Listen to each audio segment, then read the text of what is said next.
beau et combien de fois délicieux de humer ce bon parfum de polémique qui vous, bien sûr, que vous sentez en ce moment. Quelle odeur! Quel parfum! Vous sentez? Ouais. Ça sent bon, hein? Ça sent bon, hein? Ça sent la polémique surtout. Dans tous les cas, bonsoir à tous et bienvenue dans votre talk show. Vous le constatez, nous sommes en pleine forme et nous avons hâte de vous retrouver encore plus nombreux pour un nouveau contenu de cette émission. En compagnie d'une belle équipe, Annie-France et Marie-Dominique, bien installés et en jambes, avec du rythme à l'appui, n'est-ce pas? Ah bien sûr! Vous allez bien les filles? Bonjour Yves, ça va très bien. Très et toi? bien. Ça va. Dans le meilleur des mondes, on est très heureux. Ça se voit? Ouais. Ah, c'est visible. Yann Cédric, on espère que tu es tout aussi en forme que les filles, que moi également, et que tu es prêt à... Tout est au point en tout cas. À tout déchirer. Quand même. Tout est au point. On espère que vous également, vous êtes au point avec deux contenus qui vous attendent dans cette émission. On va parler bien sûr de la dernière cérémonie des Oscars. Vous le savez, la célèbre remise des trophées des acteurs hollywoodiens. On date avec une séquence qui restera dans les annales.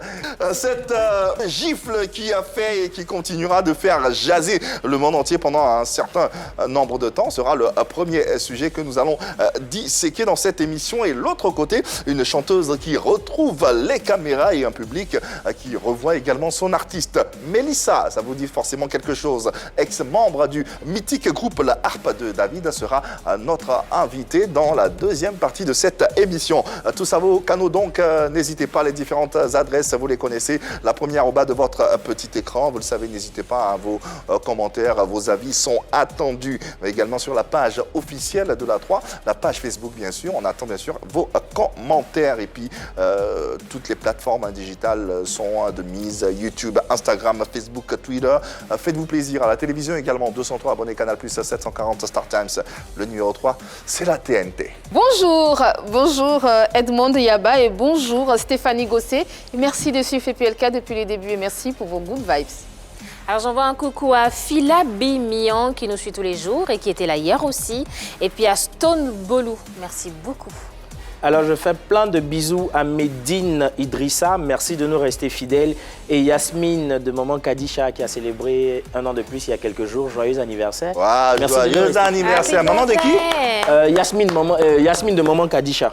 C'est comme ça qu'on l'appelle. Yasmine de Maman Kadisha. Ouais. Joyeux anniversaire et heureux âge additionnel et tout le bonheur. Allez, ce soir, comme bien souvent d'ailleurs, nous vous proposons deux contenus en un, histoire d'être au cœur de l'actualité mondiale et pourquoi pas planétaire. Nous jetons un regard panoramique sur l'actualité people d'ici et d'ailleurs.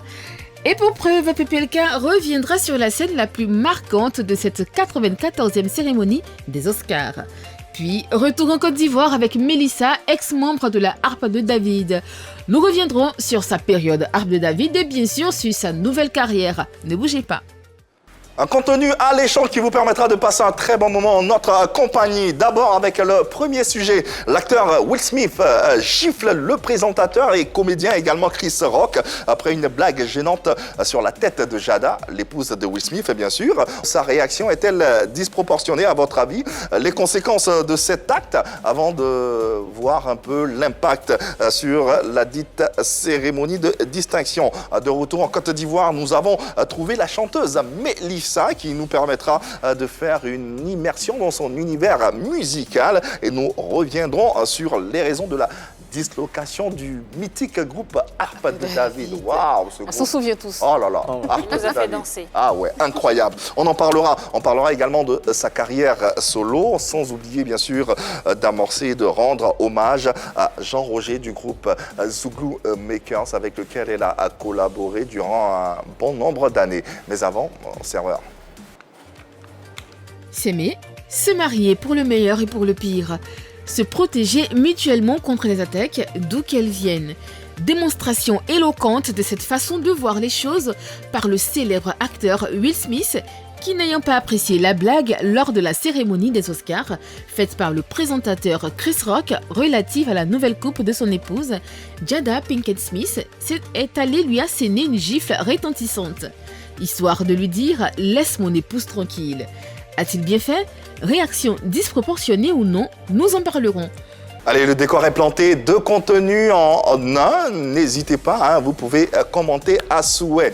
Dans quelques instants, nous recevrons Mélissa, vous le savez, transfuge du mythique groupe de la harpe de David. Elle sera des nôtres et on pourra bien sûr parler de sa carrière et revenir sur certains faits qui vous intéressent bien sûr. En attendant, situation électrique à la cérémonie des Oscars. L'acteur Will Smith gifle le présentateur du jour, Chris Rock, qui fait une blague gênante sur la tête de sa femme, Jada. Incroyable mais vrai. Rappel des faits avec Annie-France. Bon, bien sûr, Yves, comme tu veux. Alors, une cérémonie qui aurait pu rester dans les annales, qui aurait pu rester gravée Ah, mais qui dans la restera mémoire dans les annales, de rassure-moi. tout le monde, mais sous d'autres formes, bien sûr. Mais tout a viré au vinaigre. Alors, dans la soirée du 27 au 28 mars dernier, s'est tenue la cérémonie des Oscars. C'était la 94e cérémonie. Et un fait marquant est venu éclipser tout ce qui aurait pu être solennel. Alors, c'est très simple. Chris Rock, qui apparaît sur la scène des Oscars en tant que présentateur, qui commence par des blagues, qui fait marrer toute la salle, mais justement qui s'adresse à Jada Pinkett Smith, l'épouse de Will Smith, l'actrice bien sûr, et qui lui fait une blague en lui disant ceci: Jada, je t'adore, je t'attends dans G.I. Jane 2. Alors G.I. Jane 2, c'est un film dans lequel a tourné Demi Moore qui avait le crâne rasé, en relevant bien sûr son alopécie sur les réseaux sociaux. Jada Pinkett avait pleuré ce jour-là, mais elle avait fini par accepter cette maladie en disant: je préfère en rire. Alors Will Smith, qui n'était pas du tout content de cette blague, qui a eu assez d'un coup que tout le monde a vu. Alors, Chris Rock qui dit: je viens de me prendre une sacrée gifle de la part de Will Smith. Et Will Smith décriait de son siège: je ne veux plus entendre le nom de ma femme dans ta de bouche. Alors, on le sait, hein, Will Smith, à la fin de la soirée, a reçu l'Oscar du meilleur acteur dans un film qu'il a tourné, qui raconte l'histoire des sœurs Williams. Et puis, en marge de la cérémonie aussi, il y a eu Samuel L. Jackson qui a eu un Oscar pour récompenser l'ensemble de sa carrière, et Danny Glover qui a eu un Oscar aussi pour tout ce qu'il a fait concernant la politique aux États-Unis. Et Yves, si tu permets, je définis très rapidement l'alopécie dont souffre Jada Pinkett Smith. C'est une chute totale ou partielle des cheveux ou des poils due à l'âge, à des facteurs génétiques ou faisant suite à une affection locale ou générale. D'accord. Voilà donc qui est clair. Et d'ailleurs, on vous permet de revenir en image sur cette altercation, si on peut l'appeler ainsi. I love you. G.I. Jane 2, can't wait to see it. All right? that was a nice one. Okay. I'm out here. Richard. Oh, wow. Wow. Will Smith just smacked the shit out of me. My wife's name out your fucking mouth. Wow, dude. Yes. It was a G.I. Jane joke. Keep my wife's name out your fucking mouth. I'm going to, okay? Waouh, incroyable. Et moi, c'est Incroyable. la réaction de... Parlons-en, bien sûr, avec vous, chers téléspectateurs et internautes. Réaction de Will Smith disproportionnée ou non, selon vous, messieurs, mesdames? Franchement, pour moi, sa réaction était totalement disproportionnée. Ce qu'il est en train de faire, Chris Rock, c'était une blague, on le sait, il est humoriste. Et Jada, quand elle a parlé de sa La maladie... blague n'était pas disproportionnée. On peut dire qu'elle était disproportionnée, mais en même temps, il faut avoir le recul nécessaire quand on est une célébrité. Il faut qu'on ait une certaine sérénité face à certains événements. Et puis Jada, quand elle a parlé de sa maladie sur les réseaux sociaux, elle a dit: je préfère en rire. On n'est pas en face de... C'est vrai que c'est une maladie qui nous prive de nos... Ah, pourtant, elle n'en riait pas, hein, sur, Oui, mais sur le coup. c'est elle qui a donné... En fait, c'est elle qui a dit qu'elle préférait rire de cette maladie-là. Donc peut-être qu'elle a envoyé un signal là. Peut-être qu'il s'est dit, puisqu'elle a dit qu'elle préfère en rire, on peut faire une blague là-dessus. Okay. On n'est pas en train de parler à quelqu'un qui est malade du cancer, qui est en phase terminale. Et donc on se dit, vu qu'elle en rit, on peut en rire. Okay. Moi, franchement, j'ai trouvé que sa réaction était disproportionnée. Parce qu'on est en face de l'humour. Son humour, c'était une mauvaise blague, sûrement. Mais réagir comme ça, c'était un peu trop. Un peu trop, selon Marie-Dominique. Ah non, je pense que la réaction c'était bienvenue. Parce que face à l'humour caustique de Chris Rock, je pense que Will Smith a bien fait de lui assigner ce coup-là. Effectivement, elle en rit pour dédramatiser. Sauf qu'il y a eu quand même des antécédents. Entre Chris et Will, en 2016, il y avait eu une blague, mais pas de ce genre, où il y avait une blague où il a dit à Jada: on ne s'attendait pas à ce que tu viennes aujourd'hui.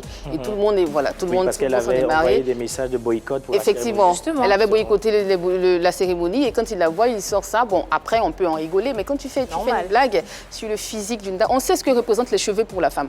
On sait. Certaines diront, ah, mais c'est pas grave, c'est que des cheveux que je coupe. D'accord, mais on sait ce que représentent les cheveux pour une femme. Donc, faire une blague de la sorte sur l'allure ou le physique ou les cheveux de Jada Pinkett, je pense que Will s'est senti blessé. Sauf que là, on était à une cérémonie. Effectivement, le regard... à la cérémonie des Oscars. Oui. C'est une cérémonie qui est suivie dans le monde entier. Oui. Donc, il faut justement se maintenir un tout petit peu. Tu ne peux pas réagir comme ça juste parce que... Non, il n'a pas réagi comme ça, il en a ri, Marie-Dominique. Justement, il en a ri. Et quand tu ris, tu frappes quelqu'un? Oui, il en a ri, mais il a tapé parce que... Il a tapé, il a asséné un coup parce qu'il a vu dans le regard de Jada, le regard que Jada lui envoyait, il a vu dans son regard la détresse, la pitié, la désolation. Tu ne vas pas le laisser faire ça. Donc, tu ne vas pas le laisser faire ça. Il n'aurait pas agi s'il n'y avait pas ce regard de... Mais il allait en rire. Il allait en rire peut-être. Pourquoi pas. Mais voilà, il en a ri. Mais quand tu regardes, quand tu vois dans le regard de celle que tu aimes et celle avec qui tu vis, avec qui tu as 2 enfants et on connaît, vous faites l'étalage de votre vie privée et tu te dis, bon, cette fois-ci, qu'est-ce que je fais? Mais c'est normal. C'est normal qu'il se lève et qu'il lui assène un coup. Moi, je dis qu'il a eu raison sur ce coup. Et puis en plus, Will Smith qui dit, dans ce métier, il faut être prêt à tout. Il faut être prêt à asséner, il faut être prêt à recevoir toutes les moqueries, mais jusqu'à quel point? Là, il n'était pas prêt du tout. Effectivement, il y a peut-être un paradoxe. Mais je le dis et je le répète, il y a un paradoxe, mais quand il le regarde dans les yeux de sa femme et qu'il voit la détresse qu'il y a et qu'il voit, il ressent cette compassion pour elle, mais qu'est-ce qui s'élève, il lui donne une bonne droite. Yann Cédric, voir ce regard, la détresse dans les yeux de ta femme, est-ce que tu réagirais pareil au Prémude, par exemple? Bonne question. Bonne question. Oh, ça va dépendre justement de certains contours, de certains paramètres. Okay. Parce que moi, je déduis de cette affaire justement, c'est un geste disproportionné, mais un geste plein d'amour. Plein d'amour. Pourquoi je le dis? Parce que Will Smith, c'est quelqu'un de très sociable qu'on connaît et franchement, le voir administrer une gifle à un présentateur, c'est vraiment, personne n'aurait parié. En fait, non, pas, à ce niveau, c'est pas encore de l'amour. Ah, d'accord. À ce niveau, c'est pas encore de l'amour, mais personne n'aurait parié. Ouais. Certes, le comportement de l'acteur est un peu méchant, n'est pas très tendre, mais on le comprend parce que la raison, justement, Annie vient de l'évoquer, dans le regard de son épouse, on y voit de l'amertume. On y voit mais en même temps, de la désolation. On vous entend, mais au-delà du côté émotionnel, c'est une cérémonie retransmise dans le monde entier, regardée par les jeunes, regardée par la... Tout à fait. On ne justifie pas justement l'action. On ne justifie pas l'action de Will, mais ce que j'essaie de dire, c'est que justement, il y a action et réaction. Pourquoi? Pour action et réaction, ce qu'on a pu bien le constater, et c'est ce qui a amené justement certains critiques à parler de masculinité toxique. C'est le fait de justement vouloir affirmer le fait pour l'homme de vouloir affirmer son caractère viril et en toutes circonstances. Non, je suis pas d'accord. Si, bien sûr. Pourquoi je le dis? Parce que justement, Chris, quand il commence sa présentation, il commence d'abord une vanne sur Penelope Cruz en la traitant uniquement de la femme de Javier Bardem. Justement, juste ça. Ensuite, il poursuit, il envoie encore une autre vanne sur Jada, quelque chose comme s'il avait l'intention d'affirmer justement sa présence, d'affirmer justement son identité. Will qui lui ça n'a pas fait vraiment son bon goût justement. Pénélope lui a pas donné un coup. Qu'est-ce que vous en pensez? Vous également, vous êtes intéressé par ce sujet. Nous, et en témoignent les appels que nous recevons en ce moment, nous avons en ligne Linda Kwasi qui aimerait bien réagir sur quant à la réaction de l'acteur Will Smith à la 94e cérémonie des Oscars. Bonsoir Linda, bienvenue dans PPLK, nous t'écoutons. J'aimerais donner mon avis sur l'intervention de l'acteur Will Smith par rapport à la claque d'action qu'il a eu à poser. Déjà, moi, je tenais à saluer son action parce qu'il a défendu son épouse, ce que n'importe quel homme digne aurait fait. Sa femme n'a pas choisi de se coiffer, c'est parce qu'elle est souffrante de l'alopécie qu'elle a été obligée de se couper les cheveux. Et que quelqu'un prenne sa maladie pour en rigoler ou faire des blagues pourries, moi je trouve que c'est vraiment à condamner. Et le mec, il a vraiment défendu l'honneur de sa femme. Si c'était moi-même qui étais à sa place, j'aurais fait pareil. Réaction appropriée pour Linda Kwasi. Qu'est-ce que vous en pensez? N'hésitez pas bien sûr à donner vos avis. Qu'est-ce que les stars en ont pensé? D'autres étaient dans la salle, d'autres non, mais ces stars-là ont réagi par le biais des réseaux sociaux. Et on va vous présenter quelques extraits. L'extrait par exemple de Denzel Washington, qui était d'ailleurs dans la salle aux côtés de Will Smith. Il a dit ceci en substance sur ses réseaux: au moment où tu atteins le sommet, fais attention, c'est là que le diable vient te chercher. Avec un regard médusé. Nicki Minaj s'exprime sur la situation. Vous avez vu en live ce qui se passe dans l'esprit d'un homme quand il regarde la femme qu'il aime et qu'il la voit retenir ses larmes à cause d'une petite blague. Vous voyez la blague. Vous voyez la blague, Vous voyez il la voit la blague, douleur. il voit la douleur. Effectivement. Ouais. Je suis d'accord, effectivement. Donc c'est tellement ça. Et on se demande, mais jusqu'où? Mais jusqu'à quand? Ces blagues sur le physique, ces blagues... En fait, on ne se rend pas compte de combien de fois ça peut choquer. On est dans une salle, c'est vrai qu'on me dira, mais c'est les Oscars, ce sont des acteurs, donc ils doivent pouvoir faire fi de tout ceci, ils doivent pouvoir se mettre au-dessus. Ça, c'est la phrase fétiche, ça. Il faut pouvoir te mettre au-dessus, il faut pouvoir encaisser certaines choses, mais arrivé un moment... Moi, je faut que ça s'arrête, quoi. Une chose. Rapidement, ouais, Alors, si jamais Will Smith est dans la rue et qu'on insulte sa femme, il se bat, il se bagarre à chaque fois. Si, ouais. si Chris Ross avait été plus costaud que ça, il allait lui donner une gifle. Ouais, J'en suis pas sûre. Si c'était C'était qui? The The Rock? J'en suis pas sûre. Si c'était The Rock, par exemple. Pourquoi pas? Pourquoi pas? Il allait se lever. Pourquoi pas? Pas sûr. Justement, il sent sa femme très mal. Oui, mais si c'était Quel The homme ne Rock. ferait pas? Et Mais il sent oui, quel homme ne l'adversaire ferait beaucoup pas? plus costaud. Peu importe l'obstacle qui est devant. Il mais allait une se fois que tu te retenir, sens- j'en Une fois suis que tu sûre. sens ta moitié est vraiment voilà, mal en point à cause d'un propos comme ça, normal que tu réagisses de cette manière. Les questions restent posées. Vous avez le droit, bien sûr, de donner vos avis. Intéressons-nous aux conséquences. Quelles peuvent être les conséquences déjà sur l'image de Will Smith à travers un tel acte, Marie-Dominique? Alors sur l'image de conséquence, bon, on voit bien qu'il y a une partie des internautes et des célébrités qui ont salué son geste, comme la dame qui vient de nous appeler, parce qu'on le voit un peu comme ce héros-là qui a défendu sa femme. Mais en même temps, il y en a beaucoup. Il y a beaucoup de personnes qui ont condamné cet acte-là. Donc je me dis que quelque part, dans quelque temps, on va oublier cette mauvaise blague. Mais personne ne va oublier cette mauvaise façon d'agir qu'a eu Will Smith aux Oscars, une cérémonie qui a été aussi médiatisée. Et donc je crois que justement sur cette image qu'il a pris des années à construire, il y aura quand même tache d'huile. Des répercussions. Et sur sa carrière, est-ce qu'il peut avoir des conséquences? Est-ce que cet acte peut avoir des conséquences sur sa carrière? Oui, c'est possible qu'il y ait des conséquences assez fâcheuses parce qu'on sait que l'Académie du cinéma, à travers un communiqué, a fermement condamné l'acte de Will Smith et elle a ordonné une enquête. Donc si jamais les conclusions de cette enquête-là ne sont pas en la faveur de Will Smith, il peut avoir plus de mal à être casté, par exemple, pour des films. On sait bien que si l'Académie te ferme les portes, tu peux être totalement blacklisté. On se rappelle de l'affaire Harvey Weinstein, qui était beaucoup plus grave, c'est vrai, mais il a été complètement banni. Et on sait ce que ça a créé par la suite. C'est vrai qu'il y en a pas mal. Il y a des internautes, il y a des fans qui ont demandé à l'Académie de lui retirer la statuette puisqu'il a eu un prix juste après. Jusqu'aujourd'hui... D'ailleurs, lui-même, il a dit, j'espère que l'Académie justement, m'invitera à nouveau. Oui, C'est mais on pas peut pas très, lui très sûr. retirer. Hein, après les conclusions de l'enquête, on espère que les conclusions seront un peu clémentes, mais c'est pas sûr. Jusque-là, il n'y a aucune statuette qui a été retirée à un propriétaire jusqu'ici, mais en même temps, il y a des gens qui ont été bannis, qui n'ont plus été nominés. Wait and see. Pour autant, il y a contact physique et il y a agression.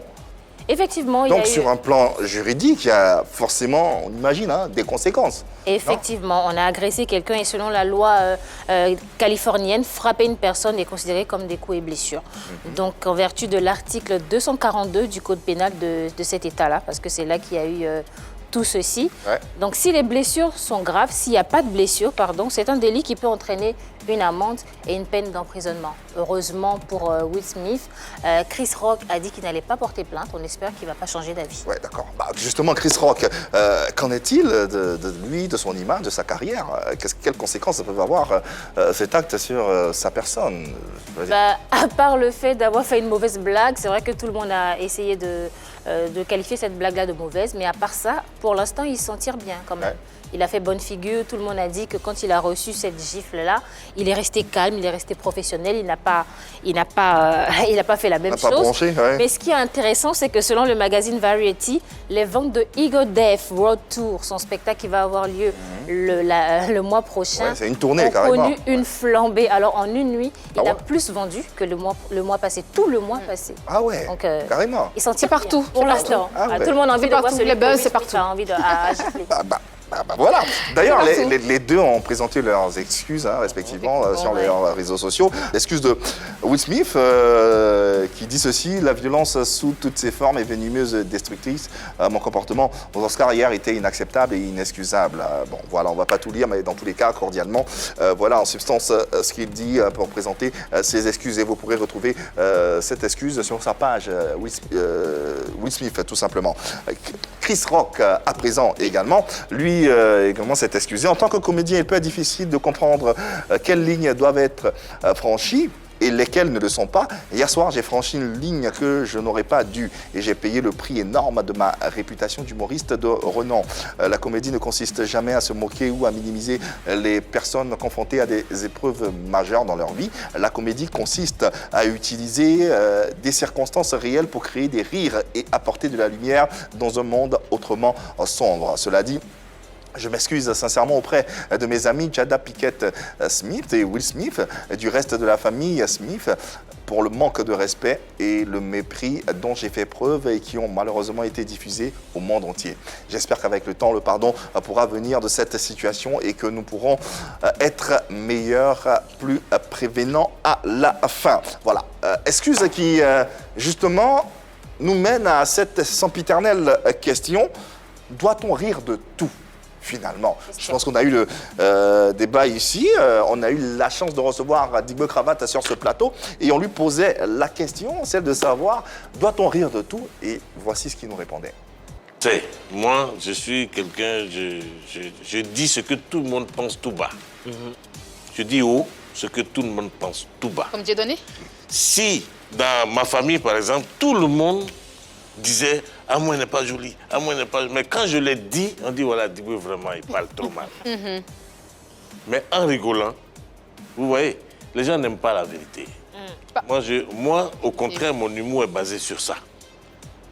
Sur la vérité? Sur la vérité qui Sur pique. votre vérité, peut-être pas la vérité de tout le monde aussi. Non, c'est-à-dire que moi, je trouve quelqu'un, par exemple, quelqu'un qui est vilain.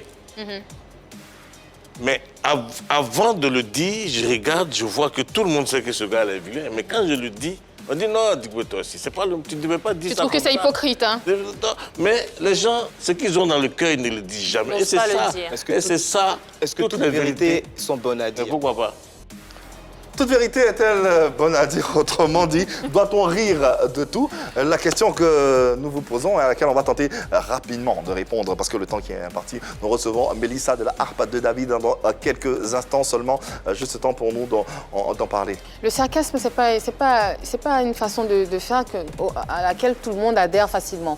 L'humour noir, l'humour caustique, c'est compliqué pour tout le monde. Quand on te fait une remarque sur ton physique, comme l'a fait Chris Rock, et qu'on veut en rire, bah, ça ne passe pas tout de suite. La mayonnaise ne prend pas. Et ça, il faut faire très attention. Ouais. Doit-on rire de tout? Je le dis et je le redis, bah non. Non. Moi, je dirais oui, parce que si on essaie de bâillonner les humoristes, on va tuer un style d'humour. Parce que l'humour noir, c'est un style qui existe et qui doit être pratiqué. L'humour caustique, c'est un style qui existe et qui doit être pratiqué. Je pense juste qu'il faut trouver le bon angle, il faut trouver la bonne manière. Et tout le monde ne sait pas le faire. Quand on ne sait pas le faire, on ne le fait pas. Quand on sait le faire, il faut le faire et il faut bien le faire. On peut rire de tout, mais il faut avoir des limites. Il faut tenir compte des circonstances, des paramètres dans lesquels on se trouve, de l'environnement dans lequel on se trouve, avant de justement envoyer une vanne, envoyer un humour noir qui pourrait affecter quelqu'un. Donc, voilà, profitez de ces avis pour vous faire le vôtre, tout simplement. Allez, fin donc de cette première partie consacrée à cette gifle monumentale de Will Smith sur Chris Rock. Vous pourrez bien sûr vous faire vos avis. À présent, le deuxième sujet, la deuxième partie de cette émission. Dans quelques minutes. Et ouais, justement, l'heure est venue de la recevoir. Alors, n'hésitez pas à lui poser, bien sûr, vos différentes questions. Elle est, bien sûr, en sujet du mythique groupe musical chrétien, la Harpe de David, qu'on a tous connu ici en Côte d'Ivoire et au-delà des frontières ivoiriennes. Chanteuse, interprète et choriste, elle a travaillé avec de nombreux artistes sur de nombreux projets musicaux, tels qu'avec Awa Boussima, par exemple, Singila, Charlotte Dipenda, Charles Chantal, Taïba, José Priscille, David Taïro, Yabongo Lova, Sumbil, les patrons, pour ne citer que ceux-ci. Cependant, et depuis 2016, elle entame une carrière solo et propose aux mélomanes des singles, dont Baby paru en 2021. Mélissa, du groupe La Harpe de David, est avec nous et nous la recevons. Mélissa, ah ouais. Ah ouais. Un visage que vous devez certainement connaître ou reconnaître, tant ce visage a brillé au sein d'un groupe qui a fait la fierté de la Côte d'Ivoire culturelle et précisément de la Côte d'Ivoire en termes de gospel, musique chrétienne. Et aujourd'hui, elle fait chemin seule et c'est son univers que nous allons vous présenter à travers sa présence sur ce plateau. Quelle beauté, Mélissa! Wow. Il y a d'autres beautés aussi. Oui. Ici à cette table. Oui, effectivement, on est habitué. Beauté, là. Ouais, non, elle est aignan même, tu vois. On est habitué. Ah, je parlais de moi, hein, merci beaucoup. Elle a la beauté là aussi. On fait ça. Mélissa, bienvenue à PPLK. Comment ça va? C'est un plaisir pour moi, en tout cas. Ouais. Ça va super. Le plaisir est partagé. On voit que tu es toute pétillante, tout en beauté. Important. Ça faisait un moment hein, qu'on ne te voyait pas au-devant de la scène. Oui, en bac, oui, à travers ce fabuleux métier de choriste que tu exerces. Ça faisait longtemps qu'on ne t'avait pas vu au-devant de la scène. Au-devant de la scène. Et on t'a vu avec ce single Baby paru en août dernier, je crois bien, si je ne m'abuse. Quels sont les retours? Comment ça se passe, les retours de ce single? Déjà pour une autoproduction, et connaissant le milieu, c'est compliqué. Parce que ça demande beaucoup de moyens. Ouais, on imagine. Voilà, la musique, c'est la promotion et tout ça. Donc, vu que j'avance seule, il faut beaucoup de courage en tout cas. C'est-à-dire qu'on fait petit à petit ce qu'on peut faire et tout ça. Qu'est-ce qui fait que tu avances seule? Pourquoi déjà parce que j'avance pas sur production en fait. Le décor est planté, Mélissa est avec nous. N'hésitez pas à lui poser bien sûr vos différentes questions en attendant une présentation imagée pour bien l'installer. Et vous avec. Ça est avec nous, ah ouais. Grand bonheur de la retrouver grâce à ce numéro de PPLK. Nous allons parler de son univers musical, mais non sans... on ne peut pas avoir Mélissa et pas revenir sur ce mythique groupe qui a bercé plus d'une génération, qui continue, dont les sonorités continuent de bercer des générations, avec une dislocation au contour toujours aussi flou. Plus de 15 ans après, vraiment, et pour une bonne fois. Que tu le dis, c'est tellement intéressant. Oui, mais c'est vrai en plus. Ouais. Qu'est-ce qui s'est passé pour une bonne fois pour toutes? On referme la page et puis on en parle. Tu sais qu'il n'y aura jamais une bonne fois pour toutes. Ah bon? On sait jamais. J'ai essayé. Nous sommes dans un monde où les gens aiment réveiller, les recoucher. Ouais, mais c'est important. On dit toujours que c'est trop doué, sauce graine. Parce que tu vois la jeune qui a, la demoiselle qui a peut-être 15 ans à peine, elle va dire à sa mère, mais maman, c'est qui l'artiste? Et en plus, c'est là où j'ai commencé en plus à 15 ans. Voilà, à l'époque, il y avait un groupe qui s'appelait la Harpe de David. Elle va dire, ah bon? Ah oui, mais pourquoi ce groupe n'existe plus? On va dire qu'à un moment, chacune a voulu essayer de voir ailleurs. Voilà. Faire autre chose. Ça, c'est le générique. Ça, c'est l'expression. On a eu un moment envie de... Tu n'as jamais vu des génériques que tu as aimés. Sans dire que l'émission a commencé à le générique, mais elle me plaît. Juste pour reprendre le terme que tu as utilisé. Ouais. Voilà, à un moment, on avait eu envie d'essayer autre chose. Tout simplement. Il y a eu beaucoup de choses, il y a eu trop de dires dans les journaux, parce qu'en ce moment, il n'y avait pas Facebook et tous les réseaux sociaux d'aujourd'hui. Donc, il fallait essayer autre chose. D'autres sont devenus maman, quelques mois et tout ça. Donc, certaines sont entrées dans certains domaines d'activité, et puis bon, voilà. Mais finalement, qu'est-ce qui a fragilisé le groupe? Parce que tu le dis, les journaux ont repris certaines informations, ce qu'on aurait lu quelque part dans les journaux, c'est que le départ d'une de vos membres qui a fragilisé le groupe. Trifène, Trifène, merci. Non, ça n'a pas vraiment fragilisé le groupe, le départ de Trifène, pas vraiment. On va dire qu'avec le temps, parce qu'on a fait quand même combien d'années sur la scène, voilà, on a beaucoup voyagé, peut-être pas autant que certains l'auraient voulu ou souhaité, mais on a beaucoup tourné, au fait, ça a pris des années, quelques années quand même. On était le premier groupe à jouer dans les boîtes de nuit qui ont été contestés, critiqués, premier groupe chrétien. Premier groupe chrétien à jouer dans les prendre le espaces pas mondains, sur le palais de la culture. Ouais. C'était comme un pari fou. Personne n'imaginait que oui, ça allait être comme ça, au fait. On va dire que c'est historique pour la Côte d'Ivoire. À un moment, ben, on a envie d'essayer autre chose. Trifène est partie. Oui, elle est partie parce qu'elle avait ses ambitions à elle. Voilà. Qui était de continuer la musique chrétienne. Oui, de faire carrière seule, certainement. C'est ce qui s'est passé, d'ailleurs. Alors, on parlait aussi de scandale autour du départ de Trifène. Il y avait pas mal de choses, comme tu le dis. Oui. Bon, moi, du problème. je préfère parler de ce qui me concerne, moi. Mais tu étais dans le groupe, tu savais mais forcément quelque chose. Attendez, déjà, j'ai commencé le groupe étant mineur. J'ai voyagé même avec l'autorisation parentale. J'étais mineure. Il y a beaucoup de choses que je ne savais pas, que je ne connaissais pas. Donc après, c'est vrai que quand il commence à avoir de l'euphorie autour d'un sujet qui menace l'avenir d'un groupe, certes, on se pose des questions, mais si la personne en face de toi te rassure, vous continuez, vous croyez en quelque chose, vous continuez. Après, la mésentente ou bien certaines situations peuvent permettre qu'on se dise, bon, écoute, on va essayer autre chose. À quel moment tu t'es dit ça, que ça n'allait plus? Il y avait trop de mésententes, on ne pouvait pas avancer ensemble et je dois partir. À quel moment tu te l'es dit? Bon, déjà, professionnellement, j'avais des choix à faire. Voilà, j'avais des choix à faire. Et puis, je n'étais pas la seule aussi, voilà, à vouloir essayer autre chose. Donc, l'idée n'est pas venue que d'une seule personne. Voilà, on a eu une première qui est partie avant tout le monde. Oui. Voilà, parce qu'elle avait des ambitions, elle voulait faire carrière seule. Bon, on ne va pas retenir quelqu'un qui a envie d'aller voir ailleurs, quelle que soit la raison. Est-ce que c'est parce qu'elle n'est pas partie pour ce qu'elle a vu, ce qu'elle a senti? Oh, écoutez, je ne vais pas rentrer dans certains détails. Parce que pourquoi? c'est pas, non, écoute, c'est passé il y a longtemps. Est-ce que c'est parce que c'est l'année ou c'est parce que ce qui s'est passé était assez violent? Bon, je vous donne mon point de vue. Allez-y. OK. Tu peux être dans un couple avec quelqu'un, voilà, il y a une situation qui se passe, mais par amour, tu restes. On a vu ça dans beaucoup de foyers, dans beaucoup de collaborations. Oui.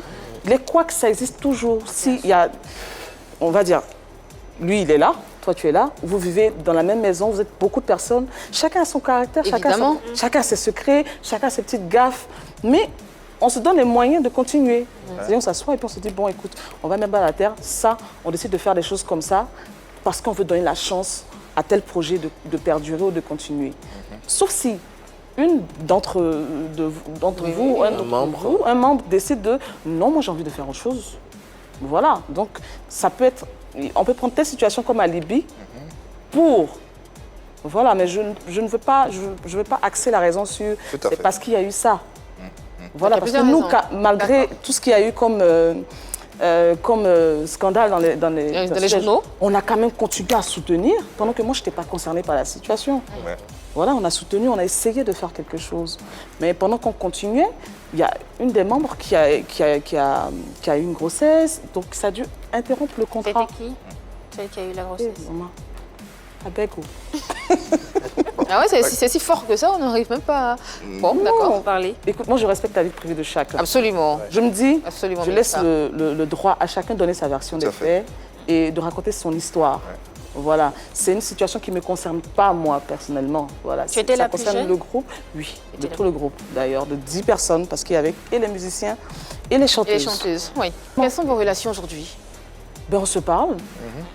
Léa m'a appelé, on se parle pas souvent. Pas que Léa. Non, Trifène, j'étais pas très proche de Trifène parce qu'on l'a intégré au groupe. On a toujours dit ça depuis longtemps, on l'a intégré au groupe, on va dire à 2 semaines du studio, mais donc, pas loin par rapport aux autres. Voilà, donc les affinités ne sont pas pareilles. Okay. Voilà, après on s'est retrouvés dans une maison. avec quelques-unes, tu vois, mais l'autre, elle avait sa famille, et voilà, chacun a fait son choix. Ah non, moi, je préfère rester chez moi, je veux pas... Il fallait un coin où on allait rassembler les affaires de tout le groupe et tout ça. Et voilà, le choix s'est fait comme ça. Donc, les affinités ne sont pas pareilles. Pour refermer ce sujet harpe de David, est-ce que les mélomanes ont espoir d'un jour voir ce groupe se reconstituer, ne serait-ce qu'à travers un projet? C'est bon. Je ne sais pas. On a la je ne réponse. connais pas demain. OK. Voilà. Point Je ne connais pas d'interrogation. demain. Je ne veux pas être catégorique. Mais vu que... Non, Mais toi, tu serais Je pense partante pas. déjà, à ton niveau, tu serais partante ou non? je ne sais pas trop encore. Ça dépend je du me suis contrat. jamais vraiment posée sur ce cas. C'est vrai que j'ai eu des sollicitations. Des gens sont venus vers moi pour dire écoute, non, on vous donne tant, si vous... Je disais, mais c'est pas que toi moi. qui décides. Voilà. Moi, aujourd'hui, j'entame une carrière qui n'a rien à voir avec le gospel. Même si aujourd'hui, je peux me lever pour dire, bon, j'ai une sensibilité qui peut parler de Dieu. Voilà, j'ai ma foi et tout, mais je ne l'ai pas axée sur l'étiquette religieuse, en fait. Justement, refermons cette page et cette étiquette Ça me plaît religieuse bien. pour ouvrir le nouveau monde, j'ai envie de dire, de Mélissa, n'est-ce pas? Oui, en 2016, c'est la carrière solo. C'était quoi le déclic? Le déclic, déjà, je travaillais en studio depuis un bon moment avec un de mes parents. Et puis, j'ai envie d'essayer quelque chose. Voilà, on me disait, oui, fais un truc. Mais il y a beaucoup de paramètres qu'il y a autour. Travaillant au studio en tant que choriste ou... Oui, choriste, coach, ce qu'on appelle DA, directeur artistique et tout ça. Ok. Voilà, c'est-à-dire que l'artiste il vient, en dehors d'exécuter les chœurs, il peut par exemple, on peut me faire écouter le morceau et puis je dis, bon, ici, ce serait bien qu'on mette ceci là ou bien qu'on ajoute une mélodie. Donc du coup, on s'est dit avec mon parent, mais si tu essayes quelque chose, je dis, ah mon Dieu, bon d'accord, on va essayer.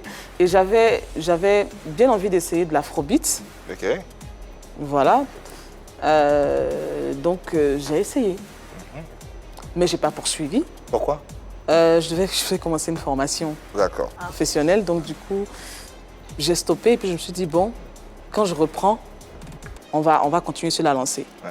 Voilà, donc c'était juste un essai. La Côte d'Ivoire, tu as été révélé à la Côte d'Ivoire au sein de ce même groupe dont on parle, avec un aspect tout aussi candide, innocent, angélique. Oui, ce qu'on a constaté, c'est un changement radical dans le look, le style de musique, même de l'appartenance et tout. C'était une façon de passer un message? Non, pas vraiment. Non? Il y a moi. Bon, écoutez, on avait débarqué 4 jeunes filles avec un style complètement différent de ce qu'on avait l'habitude de voir. Exactement. Déjà à la base. Justement, d'où la question. Du coup, donc, c'est pas une question de... C'est maintenant que le changement s'opère. Voilà, pour chaque personne, il y a qui tu es, il y a quelles sont tes envies, il y a quels sont tes goûts. OK. Ah, donc en fait, c'est l'accomplissement ou c'est la preuve de la maxime qui dit chasser les naturels et revient au galop. C'est ça ton naturel? Non, écoute, il n'y a même pas eu de chasser le naturel et revient au galop, puisque Parce j'ai que jamais tu as caché dit- qui j'étais vraiment. D'accord, mais on t'obligeait à avoir une posture angélique de jeune fille qui danse, qui chante dans un quatuor. Elle était c'est ça? une jeune fille, elle avait 15 Bon, ans. effectivement. Bon, écoute, tu es sous tutelle, ok? Tu te plies à Oui. certaines exigences, mais tu ne le fais pas parce que tu ne veux pas ou parce qu'on t'oblige. Voilà, quelque part, tu suis le mouvement, tu l'aimes bien. Voilà, après, avec l'âge, avec le temps, avec l'expérience et tout, on développe ce qu'on a toujours eu. Tu vois? Parce D'accord. qu'aujourd'hui, personne n'imaginait même en studio travailler sur des morceaux profanes, par exemple, d'autres artistes, sur des artistes même musulmans et tout. Ouais. Je peux m'exprimer sur n'importe quel sujet et puis donner mon avis. Et Une dire que- professionnelle de la musique. Justement. Ouais. Mais ça part de ce que tu as en toi, au fait. C'est pas quelque chose qu'on t'impose ni quoi que ce soit. Donc, j'ai jamais caché qui j'étais, au fait. C'est pas comme si on était dans le temps, on faisait semblant. Non, mais rien à voir. Qu'en est-il de ta foi? Ma foi, elle est toujours intacte. Hein. Dieu, il est là, c'est lui qui permet tout. Tout à fait. On lui dit merci pour tout. Bon, même s'il y a d'autres qui lui jettent la pierre pour des valeurs et qui remercient pour le bonheur, mais Dieu, il est là. Elle n'a pas changé, ma foi, elle est toujours intacte. Parlons à présent de ton univers musical.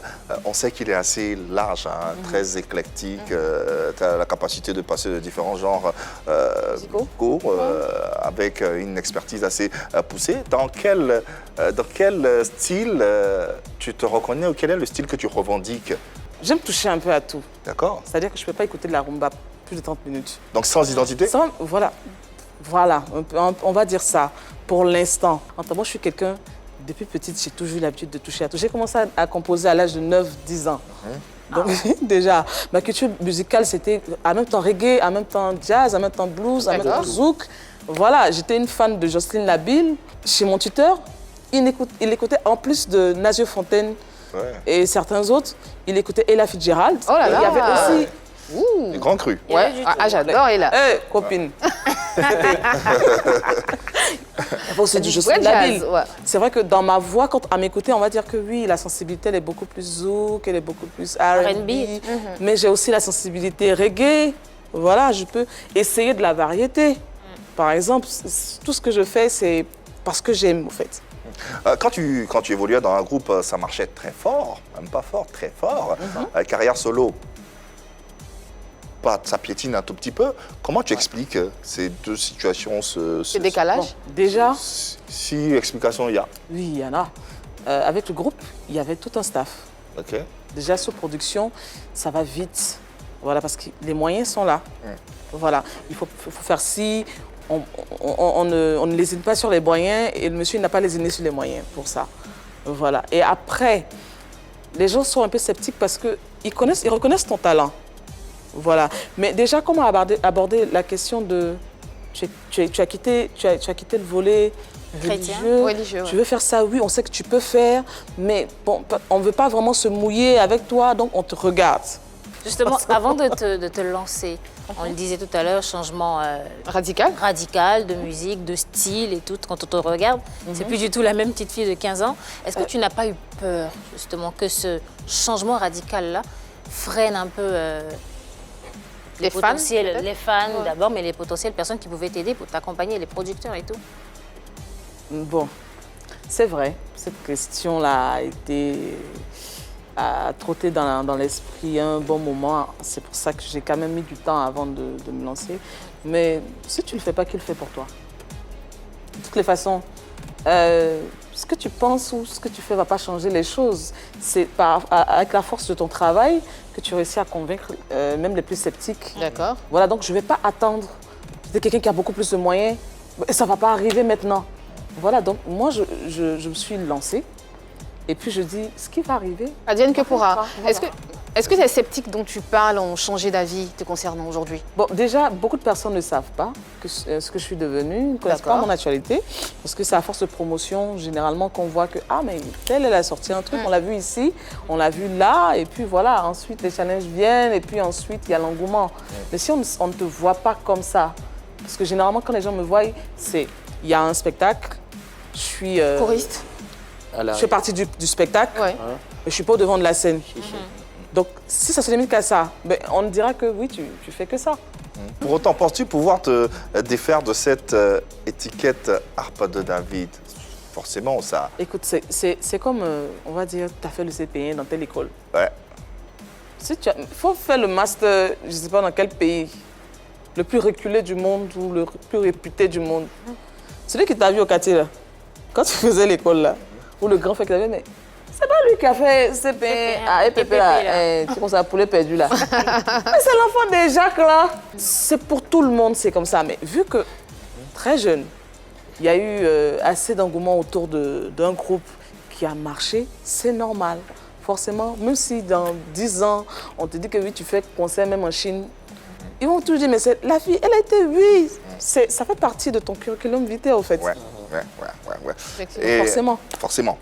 Autre chose qui fait partie également de ce curriculum vitae, c'est cette collaboration avec ce grand monsieur de la musique ivoirienne, hein, et du Zouglou en particulier, que nous avons perdu récemment, dans la nuit du 22 au mercredi 23 mars dernier. Jean-Roger Adom, que tu as pratiqué au quotidien à travers différentes collaborations. Qu'est-ce qui te reste de l'artiste qu'il est et plus loin de l'homme qu'il a été? Moi, je l'ai connu en tant qu'un bosseur. C'est le monsieur avec qui j'ai commencé les chœurs chez David Airo. Voilà, c'est-à-dire que quand on a fini l'étape du groupe et tout ça, j'ai voulu entrer dans l'univers studio parce que je voulais savoir qu'est-ce que ça faisait. Je voulais continuer à bosser au fait, mais d'une autre façon parce qu'il y a chanté en studio et puis chanter en live. C'est beaucoup plus complexe en studio et un peu plus facile en live pour ceux qui ont pratiqué le studio. Donc du coup, je disais à David, ah mais moi je veux essayer. Il disait, ah oui, on va essayer de voir et tout. Puis je suis, je m'assois. Il dit, bon, il est celui-là. Comment? Il dit, oui, il y a des trucs à faire. Il dit, oui, pour partir, tu vas venir me trouver ici. Et du coup, Jean-Roger est rentré. Il y avait séance pour, je crois, la dernière sortie de Tata Kenny. Voilà. Donc, il m'a dit, bon, tu vas faire avec Jean-Roger. Mais ça a été le meilleur éducateur, quoi. C'est-à-dire que le monsieur, je ne me suis jamais sentie aussi rassurée. Il avait les mots pour te dire, non, ne stresse pas, fais comme ça, suis-moi, fais comme ça. Et puis ça a été très simple avec lui en tout cas. Ouais. C'était quelqu'un avec qui on prend de plaisir à travailler. Ouais. Et malheureusement, ensuite, on a travaillé sur leur premier album, Zouglou Makers. Ouais. Voilà, on a fait les chœurs ensemble et puis voilà. Ouais. Malheureusement, aujourd'hui, il nous a quittés et nous continuerons à le pleurer encore. Ouais.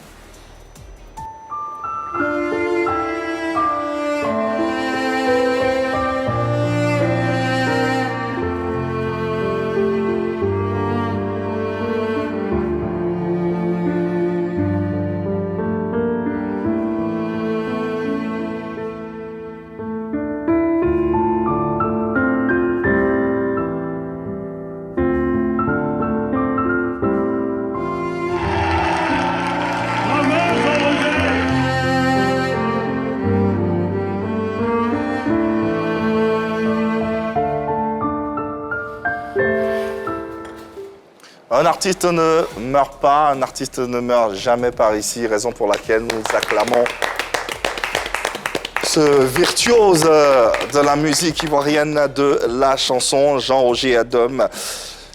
Comment tu apprends son décès? Sur les réseaux sociaux. Sur les réseaux sociaux?